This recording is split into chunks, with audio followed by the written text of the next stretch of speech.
Are you wondering if you should niche your practice? Stay tuned where I interview one of my students, Dr. Katie Rothwell, on the latest episode of the Profitable Practice podcast, and she breaks down what niching looks like in real life in a real practice setting. Stay tuned.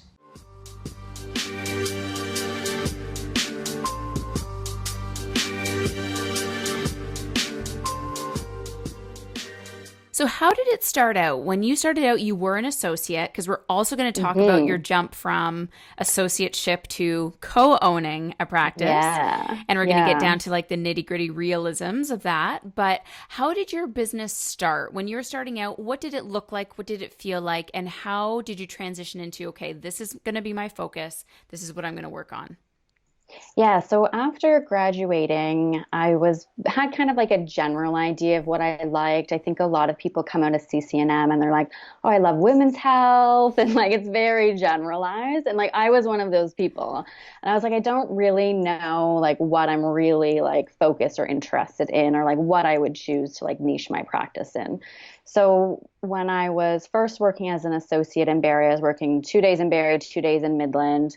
I was kind of exploring different areas that I really liked and just kind of seeing a bit of everything. So it felt very scattered and not focused. And like, I wasn't really gaining a lot of traction. Like, yes, there was some growth, but like, I didn't feel like it was happening as quickly as I wanted it to. And so what was kind of that defining piece? Like, and that's the common struggle, right? And I'm sure a lot of people that are listening, regardless of where you are in your business journey, you aren't going to know where you're going to focus. You don't know what type of practitioner you are yet. So where did things really start to unveil for you to be like, okay, this is my path? So I think one of the biggest benefits for me joining an existing practice was having some senior NDs that were basically my mentors. And that was incredible and amazing, from anything from, patient care and clinical stuff to, they've done a lot of work in their business and marketing.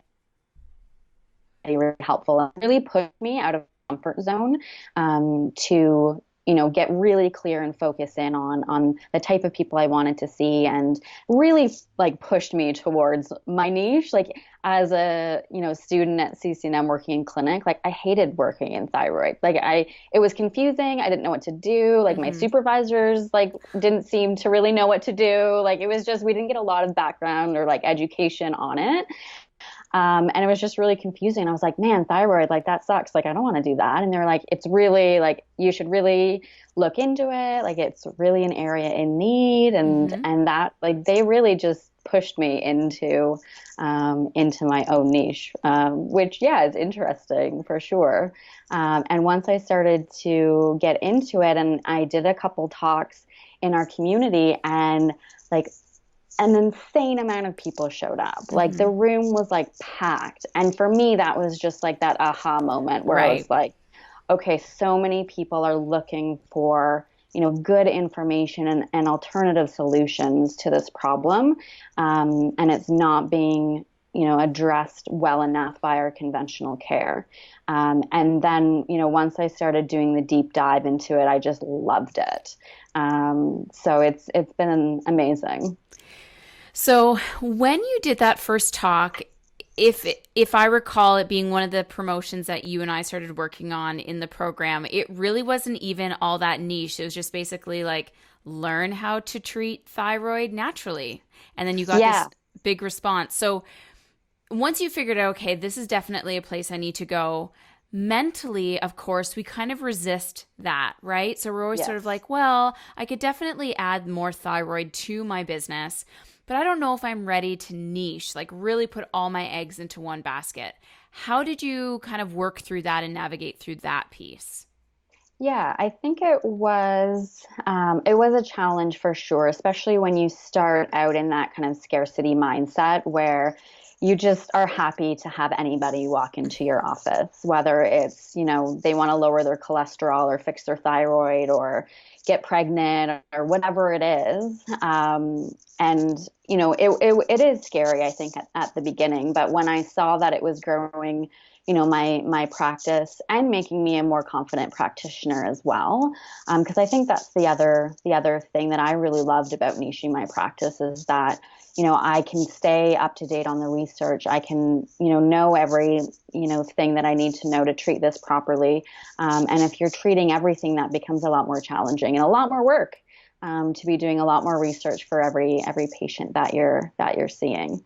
So that was definitely a conversation that I had with myself a couple of times. And also with the NDs that I worked with, they were very supportive in saying, yes, this is your niche. This is what you're putting out there, marketing wise and talking wise. It doesn't mean that you're never going to treat, period problems, or you're never going to treat menopause or digestion. Like, those cases are still going to come through your door, and you're still going to have a variety. But it may mean that, 60 or 70% of my practice is thyroid based and 30% is other concerns, which for me is a really nice mix. And thank you for tuning in to the Profitable Practice Podcast. Did you like this video? If so, give it a thumbs up, leave a comment below, and definitely subscribe to the channel. If you want to listen to the rest of the podcast episode, be sure to click the link in the description below. And if you're looking for even more resources on how you can create a profitable practice, I encourage you to sign up for the freebie we also have in the description. You will automatically be put onto our newsletter list, where you will get first dibs on every new episode, as well as any new training or online series or freebies that I'm giving away throughout the year. Your commitment towards learning the business side of your practice matters. Stay positive, keep taking those baby steps, and promise me that you are going to take imperfect action every single day. Remember, your patients or clients are reaching their hand for you to help them. There is no excuse why you can't provide the help that they need. So stop getting in your way, continue to learn, take those baby steps, and as I said, take that imperfect action every single day. Thank you so much for watching, and I will catch you on the next episode of the Profitable Practice Podcast.